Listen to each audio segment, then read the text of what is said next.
আসসালামু আলাইকুম। দেখেন এখানে আমি ভুট্টা বুনছি, কিন্তু ভুট্টার চাইতে ঘাসের পরিমাণ অনেক দেখা যাইতেছে। কারণ হয়েছে গিয়া, এর আগে আমি এই জমিতে ভুট্টা বুনছিলাম আর মিষ্টি কদু বুনছিলাম।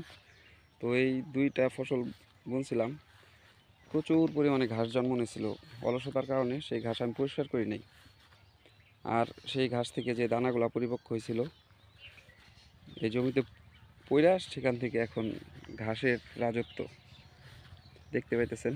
আর আপনারা অবশ্যই চেষ্টা করবেন, যদি জমি চাষ করেন তো সেখানে যদি ঘাস জন্ম নেয়, সেটা ঘাসের বয়স যখন চারা, তখন থেকে আপনারা ঘাস দমন করা শুরু করবেন, জানি ঘাস পরিপক্ক না হয়ে যায়।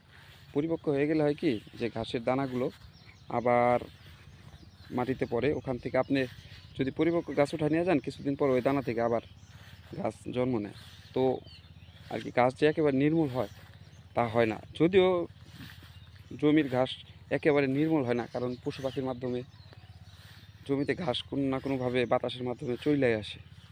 তো যতটুকু সম্ভব আপনারা আর কি পরিষ্কার রাখার চেষ্টা করবেন আগেই। তো পরে করলে আবার কিছুদিন পরে দেখবেন যে ঘাস জন্ম নিয়ে নিছে। এই দেখেন আমার একটা মর্দা গাছ, পেঁপের আর কি ছেলে ঘাস, যেটা কত পেঁপে ধরছে আলহামদুলিল্লাহ। এই গাছটা কোনো কিছু করা হয় না, কারণ শীতের দিনে পেঁপে গাছের গ্রোথ একটু কম থাকে। আর মর্দা গাছে তখনই পেঁপে ধরে যখন নাকি পেঁপে গাছের গ্রোথ কম থাকে। আমি আজকে ভুট্টা ক্ষেতের ঘাস মারার জন্য যে কীটনাশকটা ব্যবহার করতেছি সেটা হলো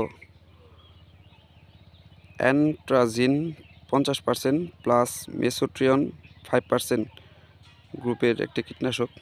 ইনশাল্লাহ এই ওষুধ ব্যবহার করলে ভুট্টার কোনো কিছু হবে না, ঘাস মারা যাবে। তো আপনারা সবাই সবার জন্য দোয়া করবেন, আমার জন্য দোয়া করবেন, 5 ওয়াক্ত নামাজ পড়বেন। ভালো থাকবেন সবাই। আসসালামু আলাইকুম। কী হলো আমি আপনাদের ইনশাল্লাহ জানানোর চেষ্টা করব।